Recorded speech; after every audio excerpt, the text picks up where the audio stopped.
चलिए जी, तो MTP start करते हैं। ठीक है, देखिए एमटीपी, अगर एमटीपी में ये देखूं, पूरा स्कैनर, जिस बच्चे ने स्कैनर किया है, ditto as it is question, same to same बिल्कुल 2018 से लेकर 2024 तक के क्वेश्चंस में से आया है पूरा पेपर जो उन्होंने बनाया, सेम टू सेम बिल्कुल। मतलब मैं आपके स्कैनर में से टिक भी मार सकती हूँ, इतना इतना सेम सिमिलर पेपर। सारे केस, बस एक भी केस का उन्होंने डिफरेंट नहीं दिया, एक दिया है बस, बीच में छोटा सा है वो, उसके अलावा बाकी सारा सेम है। चलो जी, तो अब हम जैसे ये देखो, दो तरीके के क्वेश्चंस हैं इसमें। एक तो आपके केस लॉज हैं, प्रैक्टिकल क्वेश्चंस हैं, और दूसरा है डिस्क्रिप्टिव। तो डिस्क्रिप्टिव तो हम यहाँ पे नहीं डिस्कस करेंगे, मैं जस्ट आपको एक रेफरेंस दे दूंगी कि हाँ हमने इस क्लास में ऐसे पढ़ा था, वो मैटर इसमें लिखना है, क्योंकि वो तो आपको एक स्ट्रेट फॉरवर्ड जैसे आंसर लिखते हैं वैसे लिखना है। केस लॉज जितने भी हैं हम वो सारे यहाँ पर डिस्कस करेंगे, ठीक है, with legal points and with sections. चलो जी, आ जाओ। सबसे पहले देखो, Kashish was running a business of artificial jewellery since long, he sold his business to Naman.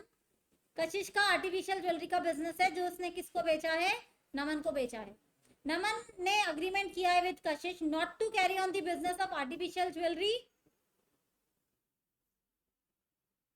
And real diamond jewellery in that area for a particular period of next 1 year, यानी कि अगले साल तक ना तो वो आर्टिफिशियल ज्वेलरी का business करेगा, ना ही रियल ज्वेलरी का बिजनेस करेगा। After 2 months, Kashish opened a showroom for real diamond jewelry. Naman filed a suit against Kashish for closing the business of real diamond business, as it was against the agreement. Whether Kashish is liable to close his business of real diamond jewelry following the provisions of the Indian Contract Act 1872. Sale of goodwill हमने पढ़ा था, sale of goodwill में agreement and restraint of trade पढ़ा था, ठीक है। उसमें क्या पढ़ा था कि जो कोई भी अपना बिजनेस बेच रहा है उसे वो कंडीशंस माननी पड़ेंगी जो कि सेलर ने उसके ऊपर लगाई है, बकायदा वो कंडीशंस कैसी हो, रीजनेबल हो। अगर रीजनेबल होंगी तो नहीं होंगी तो नहीं लगेगी। अब हमें ये देखना है कि रिस्ट्रेंट तो वो लगा सकता है जो बायर है, लेकिन जो रिस्ट्रिक्शन उसने लगाई है क्या वो रीजनेबल है? रीजनेबल तो नहीं है, बिकॉज़ उसने परचेज करा था आर्टिफिशियल ज्वेलरी का, उसने बोला रियल ज्वेलरी का। एग्जैक्टली, आपने खरीदे आम है और आप कह रहे हो तुम सेब भी नहीं बेचो, ये तो कोई बात नहीं है ना। तो यहाँ पर हम कहते हैं कि वो उसके ऊपर केस फाइल नहीं कर सकता, क्योंकि उसने कौन से बिजनेस की गुडविल खरीदी है, कौन सा बिजनेस खरीदा है, आर्टिफिशियल ज्वेलरी का। रियल ज्वेलरी का बिजनेस करने से वो उसको कैसे रोक सकता है, ये तो रीजनेबल रिस्ट्रिक्शन नहीं है। ठीक है जी, मैं इसका आंसर भी खोल लेती हूँ, वो भी हम रीड करते जाएंगे साथ के साथ।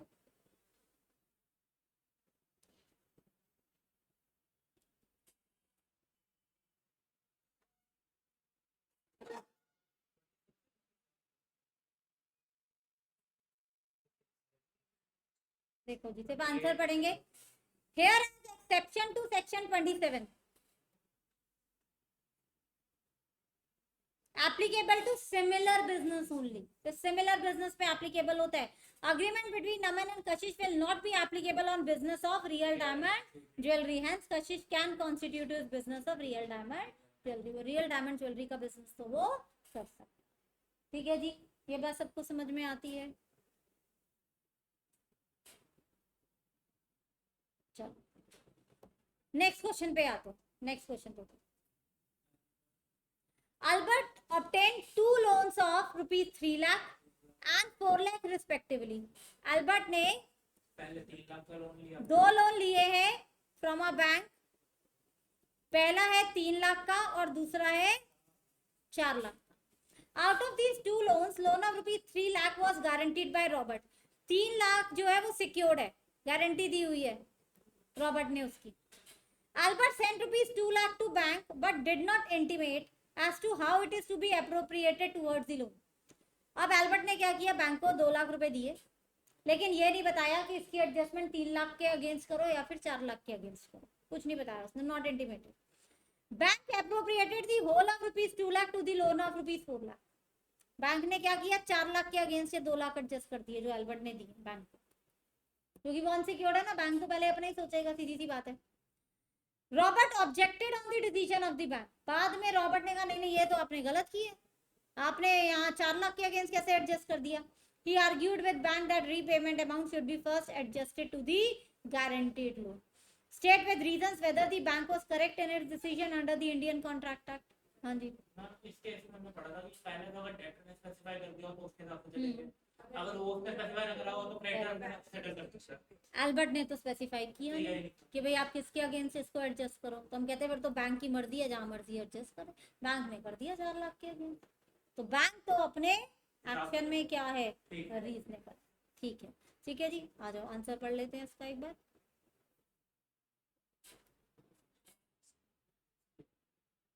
देखो, in the instant case Albert obtained 2 loans of rupees 3 lakh and 4 lakh from a reputed bank.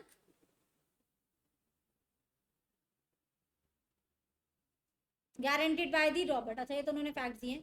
On the basis of provisions and facts of the case, यानी कि सेक्शन 60 के accordingly, it can be said that in the absence of clear intimation about the appropriation of payment, it is the sole discretion of the bank to which loan it can appropriate the amount. Hence, the bank was correct in its decision under the Indian contract. ठीक है, यही point पढ़ा था हमने। Clear है ये second case law? आ जाओ जी, third पे आप। बिल्कुल है, और ऐसे ही दिखाई भी है मैंने कि पहले प्रोविजन लिखोगे फिर बैंक के जो क्या लिखा हुआ था, हाँ, the bank is correct in its decision as per the Indian Contract Act. नहीं एक मिनट नीचे लिखा,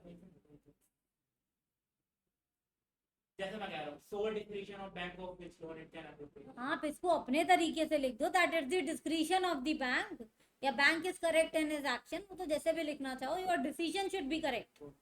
ठीक है जी, चलो जी नेक्स्ट देखो, 1 का B part. Parasnath infra height limited is a public company है। 215 मेंबर्स हैं इसके, जिसमें से 20 मेंबर्स क्या है, इसके एम्प्लॉइज हैं। ये एम्प्लॉइज कौन से तारीख तक है? 1 जून से लेकर 30 जून 2024 तक। ठीक है, they were allotted shares in Parasnath infra height limited on 1 April, जबकि इन्हें शेयर्स अलॉटेड कब हुए? 1 अप्रैल 2018 को, तब ये एम्प्लॉइज नहीं थे कंपनी के। ठीक है, which were held by them till today, वो उनके पास आज तक है। डेट भी देखो उन्होंने क्या दे रखी है, 31 अगस्त 2024। ये आपके स्कैनर का 2024 का ही क्वेश्चन है। ठीक है, now the company wants to convert itself into a private company. अब कंपनी को कन्वर्ट होना है प्राइवेट कंपनी में। State with reason whether Parasnath infra height limited is required to reduce the number of members, क्या उसको अपने नंबर घटाने की जरूरत है? अभी कितने हैं? 215।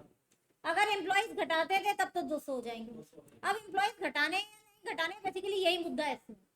हाँ जी, एम्प्लॉइज घटेंगे इसमें या नहीं घटेंगे? हमने पॉइंट पढ़ा था, पास्ट एंड प्रेजेंट एम्प्लॉइज घटते हैं। दूसरा, वो मेंबर में गिना जाए या शेयर होल्डर में गिना जाए, वो पहले क्या बना। तो इस केस में ये जो 20 मेंबर है, ये पहले क्या बने, शेयर होल्डर या एम्प्लॉय? पहले ये शेयर होल्डर बने, तो ये किस में काउंट होंगे? ये शेयर होल्डर में गिने जाएंगे। शेयर होल्डर में गिने जाएंगे तो नंबर कितना है? 215। यानी कि कंपनी को नंबर्स क्या करने पड़ेंगे? रिड्यूस करने। हाँ जी, बात समझ में आती है? एक बार आंसर देख लेते हैं इसका भी।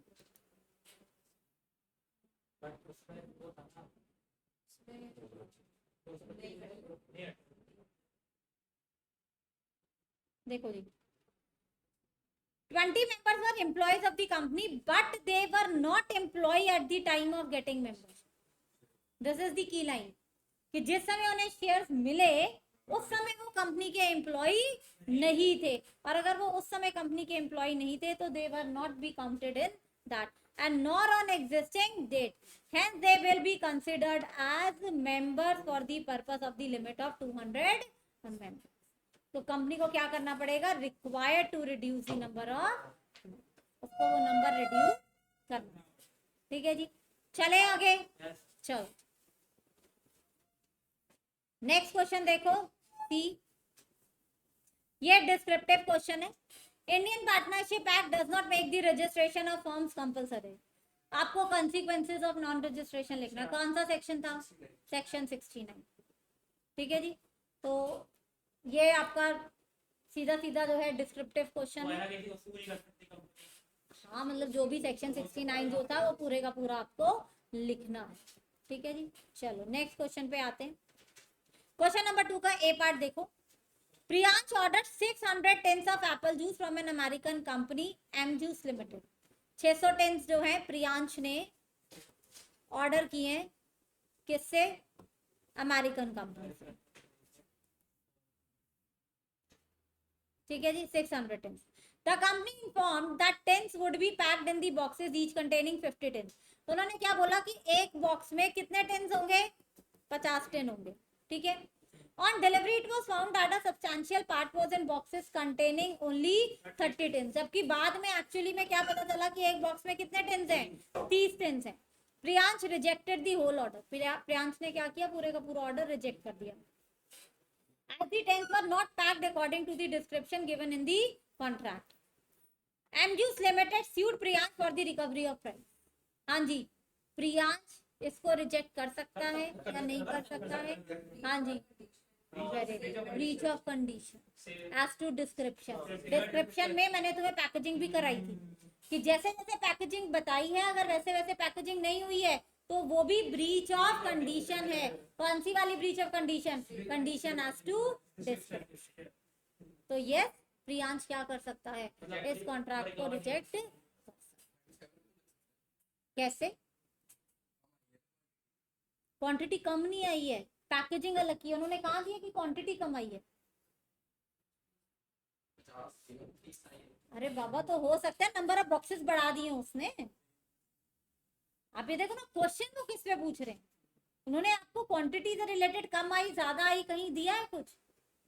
They have not given it.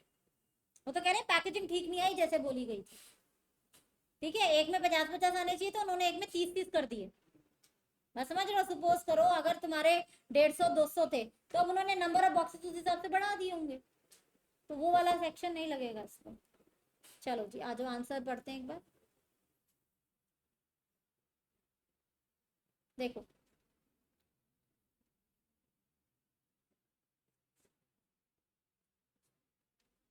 in the given case, अच्छा ये तो on the basis of above, the sale of apple juice tins was based on sale by description। आ गया, sale by description, but actual delivery was not as per the description given by the seller at the time of contract.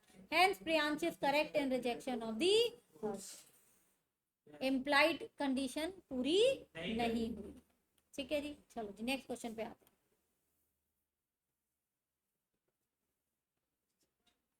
What documents and information are required to be filed with the registrar for the registration of the company? ये registration का process है कि आपको सारे documents लगाने पड़ेंगे। MOA file करना पड़ेगा, एओए फाइल करना पड़ेगा, फिर आपको डेन नंबर लेना पड़ेगा, फिर आपको रजिस्टर्ड ऑफिस भी लगाना पड़ेगा। ये सारा प्रोसीजर हमने पढ़ा है, ठीक है। तो आपको वही प्रोसीजर यहाँ पे देखना है। फिर आपको क्या मिल जाएगा? सिन नंबर मिल जाएगा, कॉर्पोरेट आइडेंटिफिकेशन नंबर मिलेगा, और सर्टिफिकेट ऑफ इनकॉर्पोरेशन आपको, ठीक है जी। नेम अप्रूवल होगा, याद है ना? नेम सजेशन दोगे, फिर उसमें आपको अप्रूवल मिलेगा, वो सारा आपको यहाँ पे लिखना है। तो ये डिस्क्रिप्टिव क्वेश्चन है। Next question is both limited liability partnerships and limited liability companies offer limited liability protection, yet they differ significantly. तो लाइन डालो बीच में, एक तरफ एलएलपी और एक तरफ, यानी कि आपका कंपनी और एलएलपी के बीच में डिफरेंस। डायरेक्ट क्वेश्चन है, ऐसे क्वेश्चन सी के नंबर, ठीक है, क्योंकि उन्होंने कितने मार्क्स में? 6 मार्क्स में दिया है, तो 12, 13, 14 डिफरेंसेस कम से कम आप लिख दो। यानी कि मान लो कि हाफ मार्क्स का क्या है आपका? एक डिफरेंस, ठीक है जी। चलो आ जाओ, थर्ड क्वेश्चन पे आते हैं। A part, Rahul and Kapil are partners in the firm messrs Saxena marble house.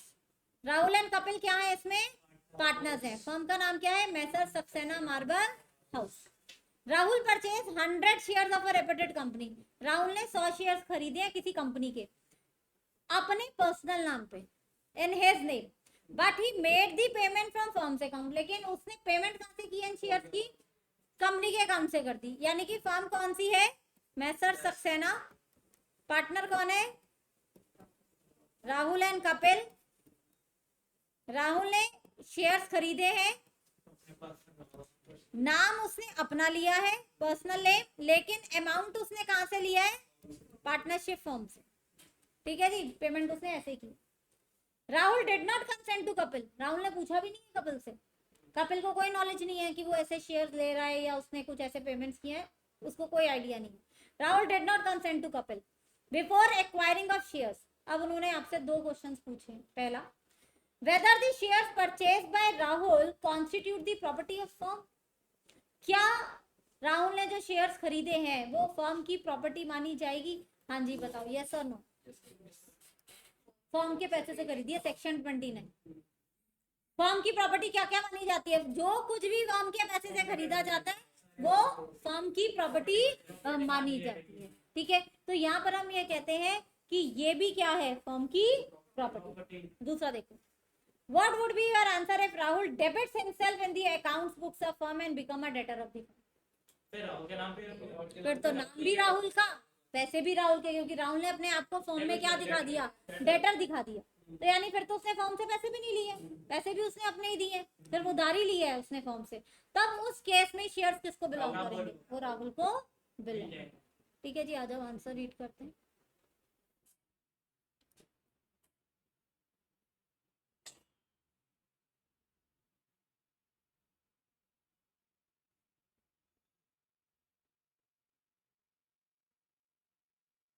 देखो, as the shares were purchased from the money of the firm, shares will be deemed to be the property of firm। पहले question का ये answer है कि वो firm की property होगी या नहीं होगी। दूसरा देखो, अगर राहुल अपने आप को डेबिट करता है, in case Rahul debits himself in the accounts books of firms as become a debtor of the firm, the shares will not be deemed to the property of the firm, they will be the personal property of।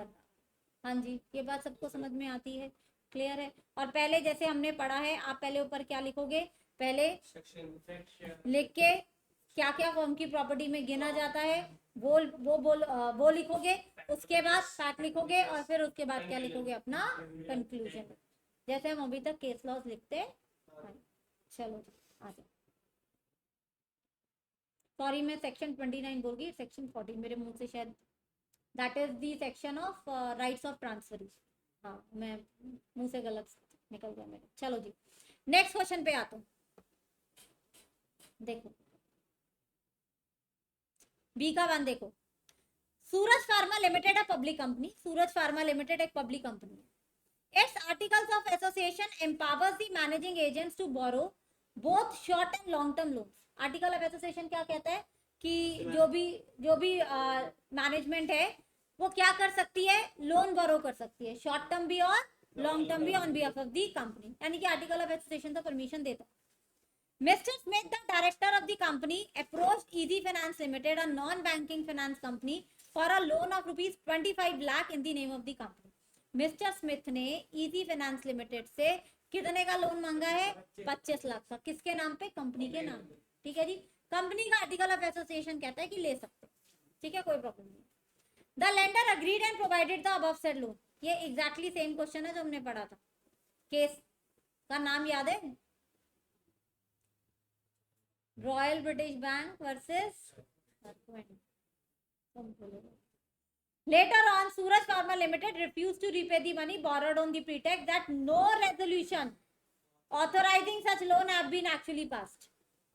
अब बाद में director ने पैसा तो ले लिया finance company से, company के नाम पे। अब फाइनेंस कंपनी ने बाद में अपना पैसा वापस मांगा कि भाई हमारा पैसा वापस करो। तो ये डायरेक्टर साहब और कंपनी क्या कह रही है, हम नहीं देते पैसा भाई, क्योंकि रेजोल्यूशन तो पास ही नहीं हुआ कंपनी की मीटिंग में। तो अब यहाँ पर वो पूछ रहे हैं कि क्या कंपनी को इजी फाइनेंस लिमिटेड का पैसा देना पड़ेगा। देखो जी, analyse the above situation in terms of the provisions of doctrine of indoor management under the companies act 2013। क्योंकि अब इजी फाइनेंस लिमिटेड क्या कर रही है, भाई हमें क्या पता कि आपने रेजोल्यूशन पास किया नहीं किया, हमने तो आपका आर्टिकल पढ़ लिया, उसमें तो लिखा था कि आप उधारी ले सकते हो, हमने तो आर्टिकल पढ़ के आपको पैसा दे दिया। अब रेजोल्यूशन पास करोगे नहीं करोगे, ये तो आपकी इंटरनल मैनेजमेंट है। इंडोर मैनेजमेंट यही कहता है ना कि जब आउटसाइडर्स के लिए डोर्स क्या होते हैं, तो क्या इंडोर मैनेजमेंट का बेनिफिट इजी फाइनेंस लिमिटेड को मिलेगा? हाँ जी मिलेगा, क्योंकि उन्हें नहीं पता चलेगा कि भैया आपने रेजोल्यूशन पास किया या नहीं। रेफरेंस किसका दोगे? रॉयल ब्रिटिश बैंक वर्सेस, क्योंकि इंडोर मैनेजमेंट का वही लैंडमार्क जजमेंट। ठीक है जी। वैसे तो हमने पोक एंड टाइगरी कंपनी भी इसमें पढ़ा था, अगर आप चाहो तो दोनों का रेफरेंस इसमें दे सकते हैं। ठीक है जी, चलो जी आ जाओ आंसर पढ़ते हैं इसका। पहले तो आपने क्या लिख दिया? डॉक्ट्रिन ऑफ इंडोर मैनेजमेंट लिख दिया। अब देखो, in the given question easy finance limited being external to the company, easy finance limited क्या है? थर्ड पार्टी है, need not inquire whether the necessary resolution was passed properly. Even if the company claimed that no resolution authorizing the loan was passed, the company is bound to pay the loan to Easy Finance Limited. इसे doctrine of indoor management का benefit मिलेगा। ठीक है जी, चलो next question पे। XYZ Limited was incorporated to hold the patent for a new product. XYZ Limited incorporate हुई है कि वो पेटेंट होल्ड करेगी एक नए प्रोडक्ट पे। The company is expecting to start its commercial production within the next 2 years. 2 साल के बाद वो अपने ऑपरेशन शुरू करेगी। In the meanwhile, for timely installation, the company has placed the purchase order of plant and machinery with a down payment of ₹1 crore. Company ने 1 करोड़ की plant and machinery का ऑर्डर प्लेस कर दिया। Referring to the provisions of the Companies Act, examine whether the company can go for acquiring the status of a dormant company. क्या company को dormant company का status मिलेगा? Dormant company का status कब मिलता है बताओ?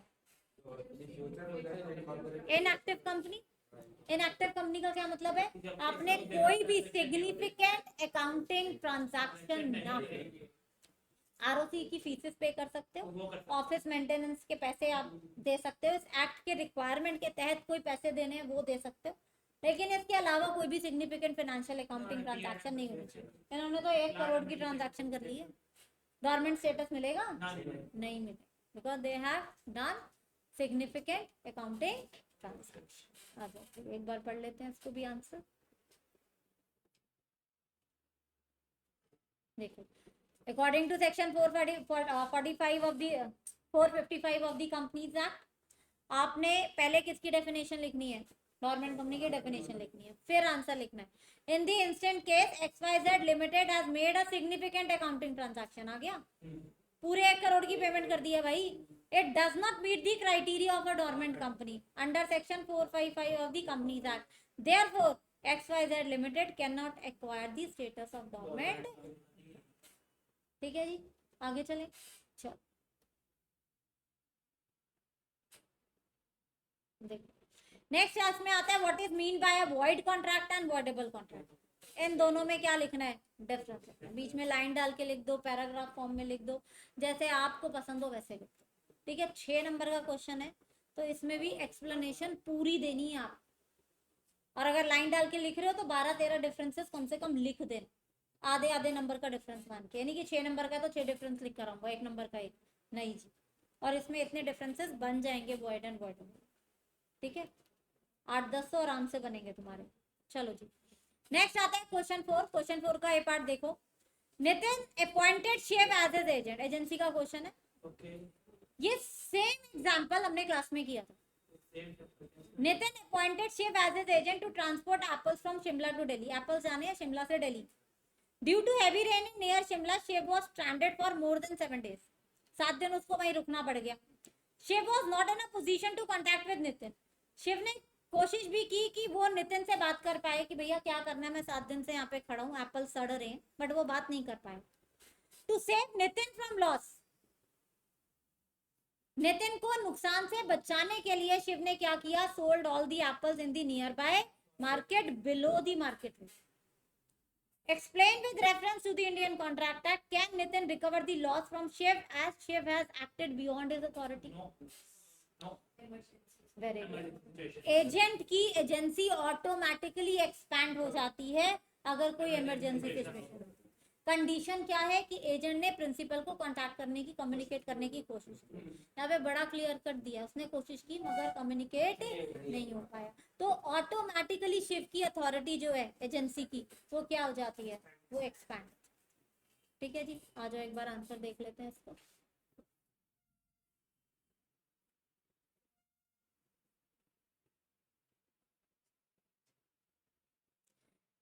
Section 189 of the Indian Contract act provides an agent has authority की एजेंट के पास अथॉरिटी है। पहले तो आप एजेंट की अथॉरिटी लिखोगे, ठीक है जी। फिर देखो from the above facts it is, ये आपने केस बच्चे आपस में बात नहीं, आपने केस के फैक्ट्स लिख दिए यहाँ पे ऊपर सारा, उसकी अथॉरिटी लिखने के बाद from the above fact it is clear that an agency bye necessity और एजेंसी बाय इमरजेंसी, आप इसको कुछ भी बोल लो, has come into existence between Shiv and Nitin because there was an actual and definite necessity for Shiv to act on behalf of Nitin. Shiv sold the apples of the rate lower than market rate to protect the Nitin from heavy loss. Hence Shiv is not liable to Nitin for loss के लिए liable, ठीक है जी। आ जाओ next question. Next explain the concept of presentment for payment. ये concept of presentment हमें लिखनी है, presentment of bill of exchange, presentment of promissory note and presentment of cheque, तीनों की प्रेजेंटमेंट एक एक एक एक 1 2 3 करके आपको लिखनी है। डायरेक्टली डिस्क्रिप्टिव क्वेश्चन है, 7 मार्क्स का है। 7 मार्क्स में आपके पास बहुत कंटेंट है इसमें लिखने के, ठीक है। Next, what do you understand by law? Also explain how is law enforce in a legal system. वो पढ़ा था, बिल बनता है, फिर वो पार्लियामेंट में जाता है, पास होता है, प्रेसिडेंट के साइन होते हैं, फिर वो जाके एक्ट बनते हैं, तो वो सारा आपको इसमें लिखना है डिटेल। ये भी डायरेक्ट डिस्क्रिप्टिव क्वेश्चन है। नेक्स्ट हम आते हैं क्वेश्चन नंबर 5 ए पे। देखो, mister Shankar sold 1000 kg wheats to mister Ganesh. Shankar ने गणेश को 1000 kg क्या बेचा है? वीट बेचा है।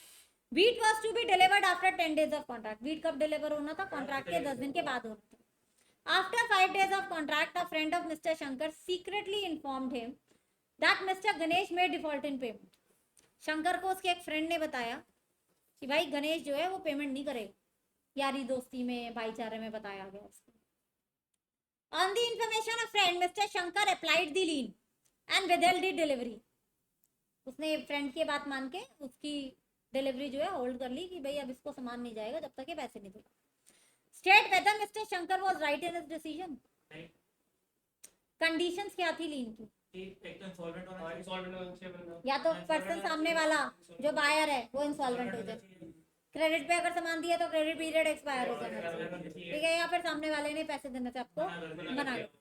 इसमें से कोई भी कंडीशन पूरी हुई है? किसी ने आपको ऐसे उड़ते उड़ते खबर सुना दी, रूमर्स तो रोज उड़ती है 50 दिन में, तो हमें कहते नहीं, वो लीन नहीं रख सकता, क्योंकि सामने वाला व्यक्ति जो है यानी कि जो गणेश है वो भी इंसॉल्वेंट नहीं हो, ठीक है।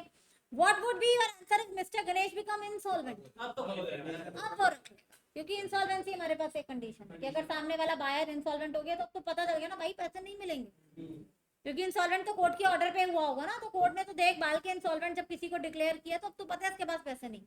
अब ये कोई उड़ती उड़ती खबर नहीं है, र्यूमर नहीं है, तो यहाँ पर वो लीन रख सकता है, यहाँ पे वो लीन नहीं रख सकता, ठीक है। आ जाओ आंसर पढ़ते हैं एक बार।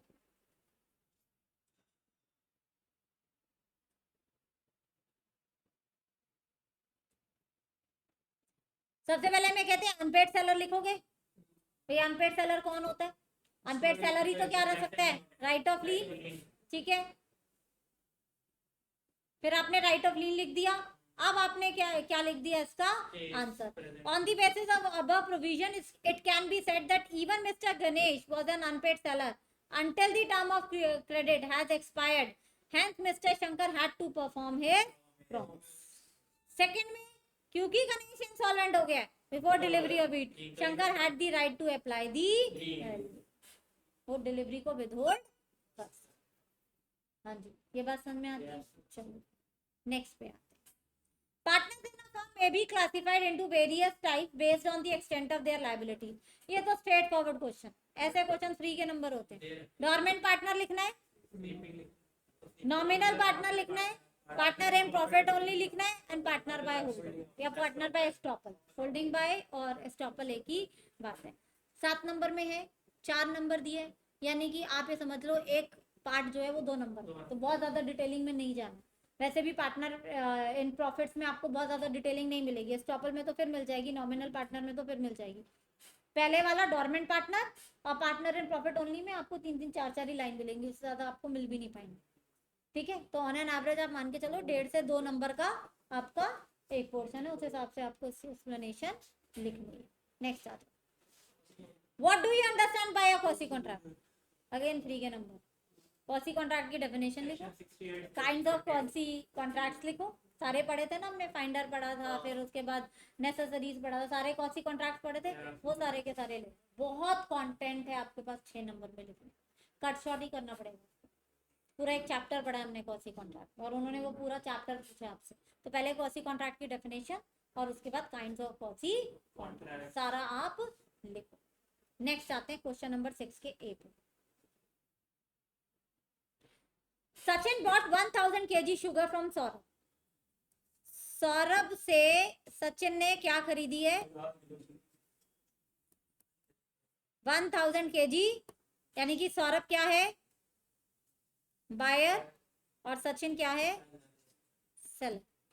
For this purpose Sachin bought 1000 kg sugar from Saurabh. नहीं, Saurabh is seller, sorry, Saurabh seller है, सचिन बॉट है भाई, सचिन बॉट है, ये सेलर है और ये बायर है। मैंने लिखा ठीक था पहले, क्यों सौरभ को ऊपर लिखा था, सचिन को नीचे लिखा था, चलो ठीक है। तो सौरभ ने बेचा है और सचिन ने खरीदा है फॉर ₹40,000 ऑन 3 months क्रेडिट। 3 महीने का क्या है इसमें? क्रेडिट है। For this purpose Sachin issued a promissory note to Saurabh. Sachin ने क्या इशू किया है? सौरभ को एक प्रॉमिसरी नोट इशू किया है, which is payable after 3 months, क्योंकि सामान भी उसने 3 महीने के क्रेडिट पे लिया है, तो उसने प्रॉमिसरी नोट भी उसको 3 महीने का दिया है। On the date of maturity the promissory note was dishonoured by Sachin. Sachin ने उसको पैसे नहीं दिए, प्रॉमिसरी नोट क्या हो गया? डिसऑनर हो गया। Saurabh filed suit for the recovery of the amount plus fees of advocate paid by him for defending the suit. Referring the provisions of the negotiable instrument, what amount could be recovered by Saurabh from Sachin? Rule of compensation थे negotiable में, section 117 ठीक है। तो अब यहाँ पर rules of compensation में एक तो प्रिंसिपल अमाउंट मिलता है, फिर 18% से आपको ब्याज मिलता है, फिर अगर आप डिफरेंट जगह पे और वहां पे कोई रेट ऑफ एक्सचेंज का डिफरेंस है तो वो डिफरेंस भी मिलता है आपको एक्सचेंज रेट का। फिर अगर आपने डिफेंडिंग सूट की आपकी कोई भी कॉस्ट चाहिए तो वो कॉस्ट भी आपको मिलती है। और अगर बंदा प्रॉमिसरी नोट के बदले प्रॉमिसरी नोट दे रहा है तो उसके एक्सचेंज पे भी अगर कुछ डिफरेंस आ रहा है तो वो भी पैसा आपको मिलता है। ये हमने पॉइंट्स पढ़े थे किसमें? Rules of compensation. तो वो सारे पॉइंट आपने लिखने हैं। अब मुझे बताओ यहाँ पे क्या क्या अमाउंट मिलेगा उसको? ऑब्वियसली प्रॉमिसरी नोट का भी मिलेगा, 18% से ब्याज भी मिलेगा, और जो कॉस्ट ऑफ डिफेंडिंग है यानी कि एडवोकेट की फीस वो भी उसको मिलेगी। उसको तीनों चीजें मिलेगी। वो तो जब वो पैसे देगा ब्याज तो उतने महीने का लगेगा ना, लगेगा 18% से। ठीक है जी, चलो जी आ जाओ, एक बार इसका भी आंसर देख लेते हैं।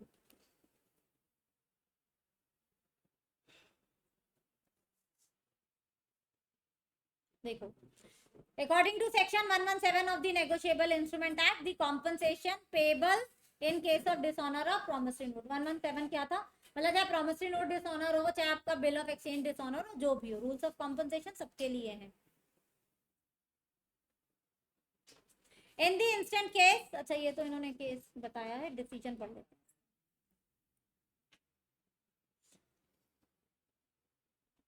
On the basis of above provisions of law and facts of the case, Saurabh has the right to claim price of sugar, principal amount हो गया जो कॉन्ट्रैक्ट का था, plus fees of advocate, plus interest at the rate of 18% per annum from the date of payment until tender और realisation. 6 महीने बाद पैसे देगा तो 6 महीने का ब्याज लगेगा, साल भर बाद देगा तो साल भर का ब्याज। ठीक है जी, तो डायरेक्ट क्वेश्चन है, रूल्स ऑफ कॉम्पनसेशन लिखना है और उसके बाद अपना डिसीजन। चलो नेक्स्ट क्वेश्चन पे आते हैं। Explain the circumstances under which a surety may be discharged by revocation of the contract of guarantee। Straight forward question, बहुत कंटेंट है आपके पास लिखने के लिए 6 नंबर। ठीक है, डिस्चार्ज ऑफ श्योरिटी लिखना है आपको। चलो जी, explain the rules relating to delivery of goods under the sale of goods act with reference to the following. ये सारे रूल्स ऑफ डिलीवरी में हमने पढ़े हुए, affect of part delivery, place of delivery, delivery of wrong quantity. Wrong quantity में तो हमने बकायदा फ्लो चार्ट बनाया था पूरा, कम आता है तो, ज्यादा आता है तो, मिक्स आ जाता है तो। ठीक है ना, तो सारा लिखना। 7 नंबर में बहुत कंटेंट है तुम्हारे पास। और यहाँ पर आपकी एमटीपी क्या हो जाती है? खत्म। इसमें कहीं कुछ डाउट है तो पूछो। हाँ जी। ज्यादा डायरेक्ट क्वेश्चन नहीं आ जाती। देखो 60-40 की रेशो रहती है, कई बार डिस्क्रिप्टिव 60 हो जाता है और केस लॉ 40 हो जाता है, और कई बार 40 डिस्क्रिप्टिव हो जाता है और 60 केस लॉ। हम तो प्रकाश कुछ 60-40 कैसे रेशियो होती है, मतलब 60 केस लॉ होते हैं, 40 होता है। देखो किसने क्या बताया मुझे नहीं पता, मैं 15 साल से पेपर देख रही हूँ, मैंने ये देखा। आईसीआई का कोई सेट पैटर्न नहीं है। एक बार तो पेपर बीच में ऐसा भी आया, स्कैनर उठा के देखना, पूरे पेपर में सिर्फ 3 केस लॉस। पेपर आया शाम को, बच्चों ने मुझे भेजा, मैंने कहा पूरा पेपर डिस्क्रिप्टिव, केस लॉस दिए क्यों नहीं उन्होंने? ICI has no set pattern. नहीं,